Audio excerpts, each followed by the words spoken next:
ఆదినాథ సమారంభాం శంకరాచార్య మధ్యమాం శ్రీ పరమానందనాథ పర్యంతాం వందే గురు పరంపరాం. శ్రీ గురుభ్యో నమః. శ్రీ మహాగణాధిపతయే నమః. శ్రీమాత్రే నమః. అందరికీ నమస్కారం. సాధారణంగా ఒక అద్దం ముందు నిలబడితే మనకి ఏం కనిపిస్తుంది? మన బాహ్య రూపము, మన అందం మాత్రమే కనిపిస్తుంది. కానీ ఈ విశ్వంలో ఒక అద్భుతమైన అద్దం ఉంది. దాని ముందు నిలబడితే మన ముఖం కాదు, సాక్షాత్ మనలో ఉన్న పరమాత్మ కనిపిస్తాడు. అవును, మీరు విన్నది నిజమే. అసలు ఆ అద్దం ఎక్కడుంది? అది మరేదో కాదు, సాక్షాత్ కంచి కామాక్షి దేవి యొక్క పాదాలు. మహాకవి మూకశంకరులు తన మూక పంచశతిలోని పాదారవింద శతకములో రాసిన ఈ ఒక్క శ్లోకం వెనుక కేవలం కవిత్వం మాత్రమే కాదు, మనల్ని మోక్షానికి తీసుకెళ్లే అత్యున్నతమైన మంత్ర తంత్ర యోగ రహస్యాలు దాగి ఉన్నాయి. దేవతల రాణి అయిన శచీదేవి తన అహంకారాన్ని వదిలి తన పట్టులాంటి తల వెంట్రుకలతో అమ్మవారి పాదాలు అనే అద్దాన్ని తుడిస్తే ఏం జరిగింది? అసలు వేదాంతంలో చెప్పబడే బింబ ప్రతిబింబ వాదానికి అమ్మవారి పాదాలకి ఉన్న సంబంధం ఏమిటి? ఈరోజు మన వీడియోలో పరాత్మ ప్రాకాశ్య ప్రతిఫలన చుంచుహు అనే అద్భుతమైన శ్లోకం వెనుక ఉన్న ఆ గంభీరమైన అంతరార్థాన్ని అత్యంత సరళంగా తెలుసుకుందాం. మూక పంచశతి పాదారవింద శతకములోని 50వ శ్లోకము. పరాత్మ ప్రాకాశ్య ప్రతిఫలన చుంచుః ప్రణమతాం మనోజ్ఞస్త్వత్పాదో మణిముకుర ముద్రాం కలయతే యదీయాం కామాక్షి ప్రకృతిమసృణాః శోధక దశాం విధాతుం చేష్టంతే వలరిపు వధూటి కచభరాః. శ్లోక తాత్పర్యము. ఓ కామాక్షీదేవి, స్వభావము చేతనే మిక్కిలి నునుపైనవి అయిన వల అనే రాక్షసుని శత్రువైన ఇంద్రుని యొక్క భార్య అయిన శచీదేవి యొక్క దట్టమైన తల వెంట్రుకల సమూహము దేని యొక్క శుభ్రపరిచే సాధన రూపమును నిర్వహించటానికి ఆరాటంతో ప్రయత్నిస్తున్నదో అటువంటి నమస్కరించే భక్తులకు పరమాత్మ యొక్క దివ్య ప్రకాశాన్ని, అంటే ఆత్మజ్ఞానపు వెలుగును ప్రతిఫలింపచేయటంలో నేర్పు కలిగిన అత్యంత మనోహరమైనది అయిన నీ యొక్క పాదము రత్నములతో చేయబడిన అద్దము యొక్క లేదా దర్పణము యొక్క ముద్రను, అంటే లక్షణాన్ని పొందుతున్నది. కామాక్షి అంటే ఓ కామాక్షిదేవి అంటే కళ్ళలోనే కరుణను, సర్వ కామితాలను నింపుకున్నదానా. తనను నమ్ముకున్న భక్తుల ధర్మబద్ధమైన కోరికలను కేవలం తన కనుచూపుతోనే తీర్చే దయామయి అని అర్థము. కామేశ్వరి అయిన అమ్మవారి నామములో కా అంటే సరస్వతీదేవి వాక్కు, మా అంటే లక్ష్మీదేవి సిరి. వీటిని తన రెండు కళ్ళుగా, అంటే సరస్వతి లక్ష్మీలను రెండు కళ్ళుగా కలిగి ఉండి భక్తులకు జ్ఞానాన్ని, ఐశ్వర్యాన్ని ఏకకాలంలో ప్రసాదించే పరమేశ్వరి అని అంతరార్థము. లలితా సహస్రనామాల్లో కామాక్షి అయిన మహా అనే నామానికి శివుని మనస్సులో లీనమై ఉండి సాధకులకు పరమాత్మ ప్రకాశాన్ని చూపే చిచ్చక్తి అని కూడా శాస్త్రకారులు వివరించారు. ప్రకృతి మసృణాహ ఈ భాగానికి వలరిపు వధూటి కచభరాహ ఈ భాగాన్ని కలిపి చూస్తే ప్రకృతి మసృణాహ వలరిపు వధూటి కచభరాహ అంటే స్వభావము చేతనే మిక్కిలి నునుపైనవి అయిన వల అనే రాక్షసుని శత్రువైన ఇంద్రుని యొక్క భార్య అయిన శచీదేవి యొక్క దట్టమైన తల వెంట్రుకల సమూహము అని అర్థము. మసృణ అంటే సంస్కృతంలో చాలా జిడ్డు లేకుండా నునుపుగా, మృదువుగా ఉండడం. దేవతా స్త్రీల తల వెంట్రుకలు మనలాంటి లౌకికమైనవి కావు. అవి సహజంగానే ఎలాంటి నూనెలు, సౌందర్య సాధనాలు వాడనవసరం లేకుండానే అత్యంత మృదువుగా, నల్లగా ప్రకాశిస్తూ ఉంటాయి. వలరిపు అంటే వలాసురుడిని చంపిన ఇంద్రుడు. ముల్లోకాలకు రాజైన ఇంద్రుని భార్య శచీదేవి, ఇంద్రాణి. లోకంలో ఐశ్వర్యానికి, వైభవానికి, శృంగారానికి శచీదేవి అత్యున్నత ప్రతీక. ఆమె తలపై ఉన్న దట్టమైన కేశ సమూహాన్ని కచభారము అన్నారు. అంతటి వైభవం కలిగిన దేవరాణి యొక్క తల వెంట్రుకలు ఇక్కడ ప్రధాన పాత్ర పోషిస్తున్నాయి. ఇంద్ర పదవి అంటేనే సర్వశక్తులు, సర్వ ఐశ్వర్యాలు కలది. అంతటి ఇంద్రుడి పట్టమహిషి అయిన శచీదేవి సైతము తన భోగాలను, అహంకారాన్ని పక్కన పెట్టి కామాక్షీదేవి పాదాల ముందు సాష్టాంగ నమస్కారం చేస్తోంది. యదీయాం ఈ భాగానికి శోధక దశాం ఈ భాగాన్ని కలిపి చూస్తే యదీయాం శోధక దశాం అంటే దేని యొక్క శుభ్రపరిచే సాధన రూపమును విధాతుం చేష్టంతే అంటే నిర్వహించుటకు ఆరాటంతో ప్రయత్నిస్తున్నాయో. ఇక్కడ యదీయాం అనేది దేవి పాదమును నిర్దేశిస్తుంది. ఏ పాదము అయితే భక్తులకు పరమాత్మ ప్రకాశాన్ని చూపిస్తుందో, ఏ పాదము అయితే మనస్సును దోచుకునే రత్నపు అద్దంలా ఉన్నదో, ఆ నిర్దిష్టమైన పాదము యొక్క అని అర్థము. సంస్కృతంలో శోధన అంటే శుభ్రపరచటం, దుమ్ము దులపటం లేదా పవిత్రం చేయడం. అద్దం మీద దుమ్ము పడితే ముఖం సరిగ్గా కనిపించదు. ఆ దుమ్మును తుడిచే గుడ్డను లేదా సాధనాన్ని శోధక అంటారు. ఇంద్రాణి అయిన శచీదేవి దట్టమైన మృదువైన తల వెంట్రుకలు అమ్మవారి పాదాలు అనే రత్నపు అద్దాన్ని తుడిచే మెత్తటి రేష్మీ వస్త్రం లాంటి స్థితిని పొందుతున్నాయి. వేదాంతపరంగా అద్దంపై ఉండే దుమ్ము దేనికి ప్రతీక అంటే జీవుడిని కమ్మేసి ఉంచే అజ్ఞానము, మాయ మరియు సంస్కారాలు. ఈ మాయ వల్లే మనకు మనలోని పరమాత్మ తత్వం కనిపించదు. ఎప్పుడైతే ఇంద్రాణి లాంటి గొప్ప దేవతలు సైతము అహంకారాన్ని వదిలి తమ కేశపాశాలు దేవి పాదాలకు తగిలేలా సాష్టాంగ పడతారో, ఆ సేవ లేదా నమస్కారమే ఆ మణి అద్దంపై ఉన్న అజ్ఞానము అనే దుమ్మును తుడుస్తుంది. అంటే దేవి చరణాలను సేవించటం వల్ల భక్తుడి అంతఃకరణ లేదా చిత్తము శుద్ధి అవుతుంది. అమ్మవారి పాదాన్ని ఆశ్రయించి చేసే సేవ ఆత్మజ్ఞానానికి అడ్డుగా ఉన్న మాయను పటాపంచలు చేస్తుందని కవి ఈ శోధక దశాం అనే పదం ద్వారా ఎంతో గంభీరంగా వివరించారు. ఇంద్రాణి తల వెంట్రుకలు కేవలం యాదృచ్ఛికంగా, సహజంగా అమ్మవారి పాదాలను తాకటం లేదు. అమ్మవారి పాదము అనే రత్నపు అద్దాన్ని తుడిచే వస్త్రంలా మారి ఆ పాదాలను తుడిచే సేవను చేయడానికే అవి అక్కడ ఉన్నాయి. చేష్టంతే అంటే కేవలము ఒక పని చేయటం కాదు. ఆ పని కోసం తీవ్రంగా శ్రమించటము లేదా చేష్టలు చేయడం. అమ్మవారి పాదాల దగ్గర ఒక్క ఇంద్రాణి మాత్రమే లేదు. సమస్త దేవతలు, మహర్షులు సాష్టాంగ నమస్కారాలు చేస్తున్నారు. ఒకరి తరువాత ఒకరు వంగి మొక్కుతున్నప్పుడు ఇంద్రాణి తన తల వెంట్రుకలతో దేవి పాదాలను తుడిచే భాగ్యం తనకే దక్కాలని తాపత్రయపడుతోంది లేదా ఆ సేవ కోసం ప్రయత్నిస్తోంది. పరమేశ్వరి చరణాలను సేవించే అవకాశము అంతటి దేవరాణికే అంత సులభంగా దొరకటం లేదు. ఆమె కూడా ఆ సేవాభాగ్యం కోసము ఎంతో ఆరాటపడుతోంది అని చెప్పటం ద్వారా అమ్మవారి పాదసేవ ఎంత దుర్లభమైనదో మరియు ఎంతటి అపారమైన పుణ్యఫలమో ఇక్కడ స్పష్టం చేశారు. పరాత్మ ప్రాకాశ్య ప్రతిఫలన చుంచుః ప్రణమతాం అంటే నమస్కరించే భక్తులకు పరమాత్మ యొక్క దివ్య ప్రకాశాన్ని అంటే ఆత్మజ్ఞానపు వెలుగును ప్రతిఫలింపచేయడంలో నేర్పు కలిగినది. ఈ పదబంధం అమ్మవారి చరణాల యొక్క అత్యున్నత వేదాంత మహిమను చాటుతోంది. సాధారణ అర్థం కేవలము బాహ్య రూపాన్ని చూపిస్తుంది.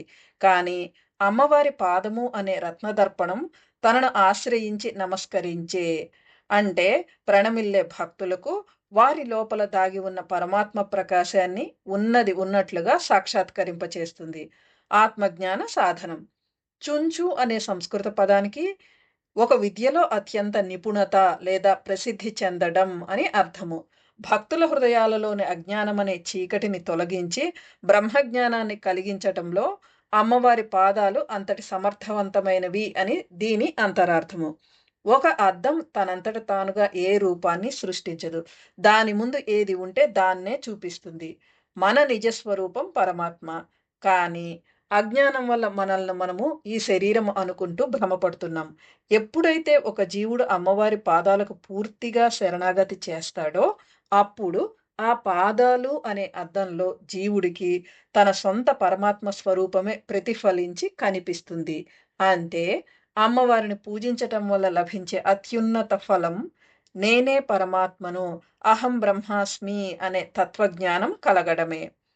సంస్కృత వ్యాకరణంలో చుంచుప్ అనే ప్రత్యయాన్ని ఒక పనిలో తిరుగులేని నైపుణ్యం, ప్రసిద్ధి ఉన్నప్పుడు వాడతారు. సాధకుడు కఠినమైన యోగ సాధనలు, ఉపవాసాలు చేయనక్కరలేదు. కేవలము అమ్మవారి పాదాలపై తల ఉంచి నమస్కరిస్తే చాలు. ఆ చరణాలకు ఉన్న సహజ సిద్ధమైన సమర్థత వలన అవి సాధకుడికి అత్యంత సులభంగా ఆత్మజ్ఞానాన్ని బహుమతిగా ఇచ్చేస్తాయి. ప్రణమతాం అంటే కేవలము శారీరకంగా వంగి దండం పెట్టడం కాదు. తల అనేది మానవ అహంకారానికి ప్రతీక. మన అహంకారాన్ని అంటే నేను అనే భావాన్ని అమ్మవారి పాదాల దగ్గర పూర్తిగా వదిలేయడమే నిజమైన నమస్కారం.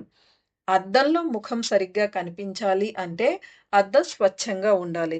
చూసేవాడు సరిగ్గా వంగాలి. భక్తుడు తన అహాన్ని వదిలి నమస్కరించినప్పుడే ఆ పాదాల నుండి వెలువడే దివ్య కాంతి భక్తుని హృదయంలోకి ప్రవేశిస్తుంది. ఈ ముక్కలో కవి చెప్తున్న పరమ సత్యం ఏమిటంటే, అమ్మా, నీ పాదాలు కేవలము అందమైనవి మాత్రమే కావు. అవి భక్తుల అజ్ఞానాన్ని తుడిచేసి వారిలో ఉన్న భగవత్తత్వాన్ని వారికే చూపించే జ్ఞానమయమైన అద్దాలు. మనోజ్ఞః త్వత్పాదః అంటే అత్యంత మనోహరమైనది అయిన నీ యొక్క పాదము. ఈ 2 చిన్న పదాల వెనుక అద్భుతమైన సౌందర్య, ఆధ్యాత్మిక మరియు తాత్విక రహస్యాలు దాగి ఉన్నాయి. లౌకికమైన అందాలు కళ్ళకు మాత్రమే ఆనందాన్ని ఇస్తాయి. కానీ అమ్మవారి పాదము మనోజ్ఞః అంటే నేరుగా మనస్సుని తన వైపుకు లాక్కుంటుంది. చంచలంగా ఉండే భక్తుడి మనస్సు అమ్మవారి పాదాలను చూడగానే లయమైపోతుంది. అంటే ప్రశాంతతను పొందుతుంది. మనస్సును తనలో లీనం చేసుకునే పరమ పవిత్రమైన శక్తి ఆ చరణాలకు ఉన్నదని దీని అర్థం. సాక్షాత్ పరాశక్తి సృష్టి, స్థితి, లయకారిణి అయిన కామాక్షిదేవి. వేదాలలో భగవంతుని పాదాలను ఆశ్రయం లేదా ఆధారం అంటారు. సమస్త విశ్వానికి ఆధారమైన ఆ తల్లి భక్తుల కోసము అత్యంత సుకుమారమైన, మృదువైన చరణాలతో అవతరించింది. గురు చరణాలు లేదా దేవి చరణాలు అనేవి జ్ఞానానికి ప్రతీక. శిరస్సు అహంకారానికి గుర్తింపు అయితే, పాదం సేవకు, శరణాగతికి గుర్తింపు. ఆ పాదాలను ఆశ్రయించటమే మోక్షానికి మొదటి మెట్టు. అమ్మవారి రూపమంతా ఎంతో సౌందర్యవంతమైనదే అయినప్పటికీ భక్తులకు అత్యంత సులభంగా లభించేది, వారు తల వంచి సేవించేది ఆమె పాదాలను మాత్రమే. అందుకే భక్తుల హృదయాలను ఇట్టే ఆకట్టుకుని వారిని సంసార బంధాల నుండి విముక్తులను చేసే అత్యంత సుందరమైన సాధనం. అమ్మా, నీ పాదమే ఇది అని కవి ఇక్కడ లోతుగా స్తుతించారు. మణిముకుర ముద్రాం కలయతే అంటే రత్నములతో చేయబడిన అద్దము యొక్క లేదా దర్పణము యొక్క ముద్రను అంటే లక్షణాన్ని పొందుతున్నది. సాధారణ అద్దం వెనుక ఏదైనా పూత ఉంటేనే అది ప్రతిబింబాన్ని చూపిస్తుంది. పైగా దానికి స్వయంగా కాంతి ఉండదు. కానీ మణిముకురం అంటే రత్నాలతో లేదా స్ఫటికంతో చేసిన అద్దము. దీనికి స్వయం ప్రకాశం ఉంటుంది. అమ్మవారి పాదాలు కూడా అలాంటి స్వయం ప్రకాశవంతమైన మణి అద్దాలు. శ్రీ విద్యోపాసనలో అమ్మవారి నివాస స్థానాన్ని మణిద్వీపం అంటారు. అమ్మవారి పాదాలు ఆ మణిద్వీపపు దివ్య కాంతిని, స్వచ్ఛతను కలిగి ఉన్నాయని ఈ పదం సూచిస్తుంది. మంత్ర, తంత్ర శాస్త్రాలలో ముద్ర అంటే ఒక నిర్దిష్టమైన శక్తిని లేదా స్థితిని బంధించి ఉంచేది. అంటే ఒక ఎనర్జీ సీల్. అమ్మవారి పాదము మణిముకుర ముద్రను ధరించింది అంటే అది కేవలం అద్దంలా కనిపిస్తోందని కాదు. తనను ఆశ్రయించిన వారి చిత్తాన్ని స్వచ్ఛంగా మార్చే దివ్య శక్తి ముద్రగా ఆ చరణం పనిచేస్తోందని అర్థం. లోకంలో రాజులు తమ అధికార ముద్రను దేనిపైనైనా వేస్తే దానికి పరమాధికారం వస్తుంది. అలాగే అమ్మవారి పాదం జ్ఞానాన్ని ఇచ్చే మణిదర్పణము అనే ముద్రను కలిగి ఉంది. నిర్గుణ రూపంలో ఉన్న పరాశక్తికి పాదాలు, అద్దాలు అనే భేదాలు లేవు. కానీ భక్తులైన వారు తనను సేవించి తరించటం కోసము అమ్మవారు తన పాదాలకు ఈ మణిముకుర ముద్రను అప్రయత్నంగా ఆపాదింపచేసుకుంది. ఈ శ్లోకంలో ఉన్న కామాక్షి అనే నామమే ఒక మహామంత్రము. కా అంటే సరస్వతి జ్ఞానశక్తి, మా అంటే లక్ష్మి ఇచ్ఛాశక్తి, అక్షి అంటే కన్ను క్రియాశక్తి. అమ్మవారి పాదాలు అనే రత్నపు అద్దము శచీదేవి తల వెంట్రుకలను శుభ్రం చేసే వస్త్రంలా పనిచేసిందని ఒక విధంగా చెప్పవచ్చు. లేదా శచీదేవి కేశాలే అమ్మవారి పాదాన్ని తుడిచే సాధనంగా మారాయని మరోలా చెప్పవచ్చు. ఈ రెండు భావాలు ఒకే అర్థాన్ని ఇస్తాయి. శచీదేవి అమ్మవారికి నమస్కరిస్తూ తన తలను దేవి చరణాలపై ఉంచింది. ఆ సమయంలో ఆమె దట్టమైన తల వెంట్రుకలన్నీ అమ్మవారి స్వచ్ఛమైన పాదాలపై పడ్డాయి. ఆ పాదాల నునుపుతనం శచీదేవి కురులలో ప్రతిఫలించింది. అమ్మవారి ఎత్తైన పాదపీఠానికి సమాంతరంగా శచీదేవి ముఖం ఉంది. తన జుట్టు అమ్మవారి పాదాలపై పడిందని గమనించిన శచీదేవి వెంటనే దాన్ని సరిచేసుకుంది. అసలు ఇదంతా ఎందుకు జరిగింది? అమ్మవారి పాదం నిజంగానే అద్దమా? అవును, కావచ్చు. లేకపోతే జుట్టు అందులో ఎలా ప్రతిబింబిస్తుంది? అమ్మవారి పాదము అనే ఆ అద్దము శచీదేవి తన తల వెంట్రుకలను తానే చూసుకుని సరిచేసుకునేలా చేసింది. ఇది అమ్మవారి పాదాల స్వచ్ఛతకు నిదర్శనం. దీనివల్ల శచీదేవి తలకట్టు మరింత అందంగా మారింది. అమ్మవారి పాదము అనే అద్దంపై ఉన్న ధూళిని తుడిచినప్పుడు ఆ ధూళి శచీదేవి పాపటలో పడి సింధూరంలా మారింది. అది ఇంద్రునికి కల్పాంతం వరకు బతికే ఆయుష్షును ప్రసాదించింది. నిజానికి శచీదేవికి మోక్షం అంటే ముక్తి అక్కర్లేదు. ఆమెకు దేవతల రాణిగా వచ్చే భోగాలు, వైభవం చాలు. లేదా ఆ వైభవమే మరింత పెరగాలి. శాశ్వతంగా ఉండాలి. రాక్షసుల వల్ల ఆ సుఖాలకు ఎలాంటి ఆటంకము కలగకూడదు. అమ్మవారి పాదధూళి తన పాపటలో ముఖంపై సింధూరంలా నిలవాలనే ఉద్దేశంతోనే ఆమె నమస్కరించింది. కానీ అమ్మవారికి నమస్కరించే నిజమైన భక్తులు విరక్తులు, అంటే కోరికలు లేనివారు. అందువల్ల వారు దేవతల కంటే గొప్పవారు. వారు ఇంద్ర పదవి లాంటి భోగాలను ఆశించరు, తృణీకరిస్తారు. మరి వారు అమ్మవారి పాదము అనే అద్దంలో ఏమి చూశారు అంటే తమలోనే ఉన్న నిజమైన పరమాత్మ స్వరూపాన్ని దర్శించుకున్నారు. తాము కూడా భగవత్ స్వరూపాలమే అని తెలుసుకుని మోక్షాన్ని అంటే కైవల్యాన్ని పొందారు. పరాత్మ అనే పదానికి పరమాత్మ అని అర్థము. అలాగే మన లోపల సాక్షిగా ఉండే పరమాత్మ, జీవాత్మ, ఈ రెండింటిని అది సూచిస్తుంది. ఇక్కడ ఒక విచిత్రం ఉంది. సాధారణంగా అద్దంలో కనిపించేది అబద్ధపు రూపము, మిథ్యా ప్రతిబింబం. అది అబద్ధమే అయినా మన అలంకరణలో ఏవైనా లోపాలు ఉంటే చూపిస్తుంది. దాన్ని చూసి మనం తప్పులు దిద్దుకోవటం లోక స్వభావం. కానీ దానికి పూర్తి విరుద్ధంగా అమ్మవారి పాదము అనే ఈ మణి అద్దము ప్రతిబింబమైన జీవుడికి అతని నిజమైన పరమాత్మ స్వరూపాన్ని చూపిస్తోంది. భగవంతుడే అసలైన రూపము అంటే బింబము అని, జీవుడు అతని ప్రతిబింబము అని వేదాంత శాస్త్రంలో ఒక వర్గం చెబుతుంది. దీన్నే బింబ ప్రతిబింబవాదం అంటారు.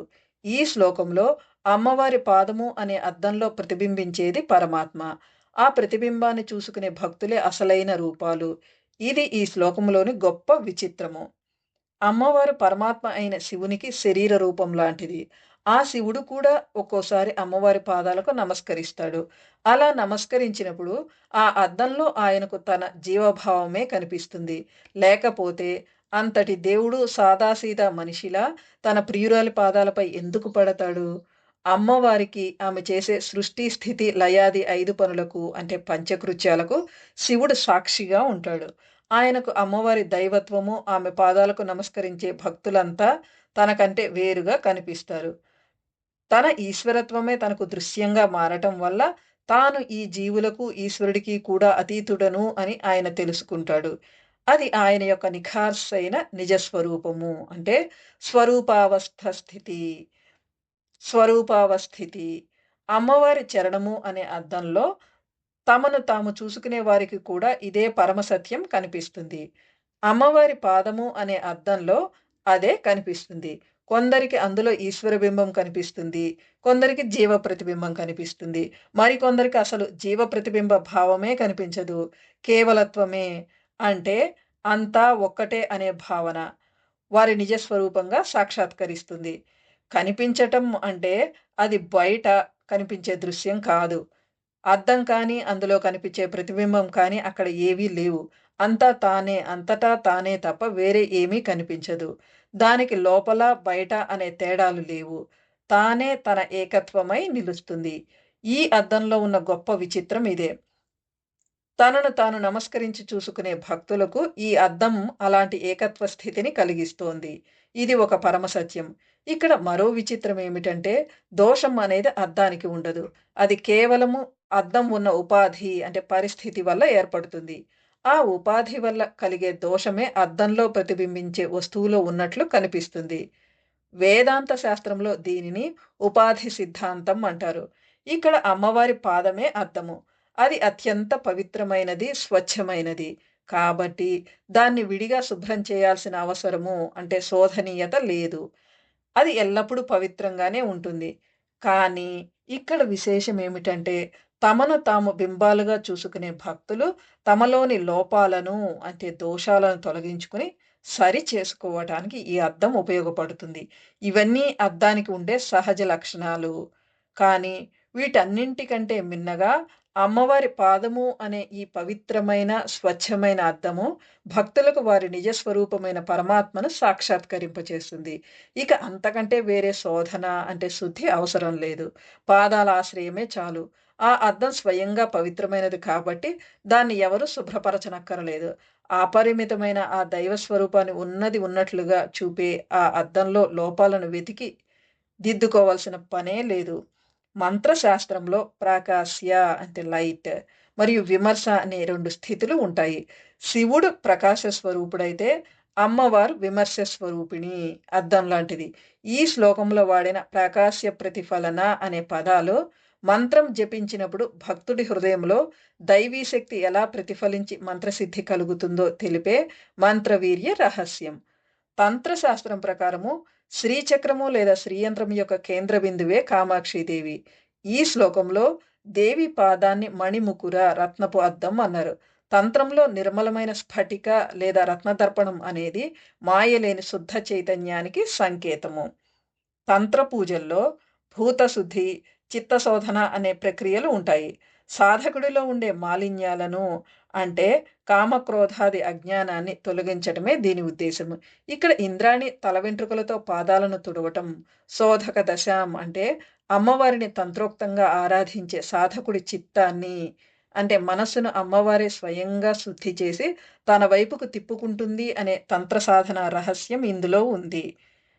ఇంద్రుని భార్య శచీదేవి తల వంచి మొక్కుతోంది. యోగపరంగా ఇంద్ర పదవి లేదా ఇంద్రాణి అనేది ఆజ్ఞా చక్రం అంటే భృకుటి వరకు ఉన్న ఇంద్రియ నిగ్రహ శక్తికి ప్రతీక. ఆ శచీదేవి తన శిరస్సును అమ్మవారి చరణాల దగ్గర ఉంచింది. అంటే తన సహస్రార స్థానాన్ని అమ్మవారి చరణాల దగ్గర ఉంచింది. అంటే కుండలిని శక్తి మూలాధారం నుండి బయలుదేరి ఆజ్ఞా చక్రాన్ని దాటి సహస్రార చక్రంలో ఉన్న దేవి చరణ కమలాలను తాకినప్పుడు అక్కడ అమృత వర్షం కురుస్తుంది. యోగి ఎప్పుడైతే సహస్రారంలో దేవి పాదాలను దర్శిస్తాడో అప్పుడు ఈ శ్లోకంలో చెప్పినట్లుగా పర ఆత్మ ప్రాకాశ్య అంటే పరమాత్మ యొక్క దివ్యమైన వెలుగు యోగి అంతఃకరణంలో ప్రతిఫలిస్తుంది. దాన్నే నిర్వికల్ప సమాధి లేదా ఆత్మ సాక్షాత్కారం అంటారు. శ్రీ విద్యోపాసన ద్వారా చిత్తశుద్ధి చేసుకుని కుండలిని శక్తిని సహస్రారానికి చేర్చిన యోగికి దేవి చరణాలు అంటే పాదాలు పరమాత్మ జ్ఞానాన్ని సాక్షాత్కరింప చేస్తాయి అనే పరమ రహస్యాన్ని ఈ శ్లోకంలో నిక్షిప్తం చేశారు. మహాకవి మూకశంకరులు కేవలము 4 లైన్ల శ్లోకంలో ఎంతటి అపారమైన వేదాంత నిధిని, అమ్మవారి కరుణారసాన్ని దాచారో కదా! దేవతల రాణి అయిన శచీదేవి ఆశించిన లౌకిక వైభవం కంటే అహంకారాన్ని వదిలి అమ్మవారి పాదాలు అనే అద్దంలో తమ నిజస్వరూప పరమాత్మను దర్శించుకున్న భక్తుల వైరాగ్యమే ఎంతో గొప్పదని ఈ శ్లోకం మనకు నిరూపిస్తోంది. అమ్మవారి చరణ శరణాగతి ఒక్కటే మాయను దాటించి మోక్షాన్ని ఇచ్చే పరమ సాధనం. కామాక్షి అమ్మవారి అనుగ్రహం మన అందరిపై ఉండాలని కోరుకుంటూ స్వస్తి. శ్రీమాత్రే నమః.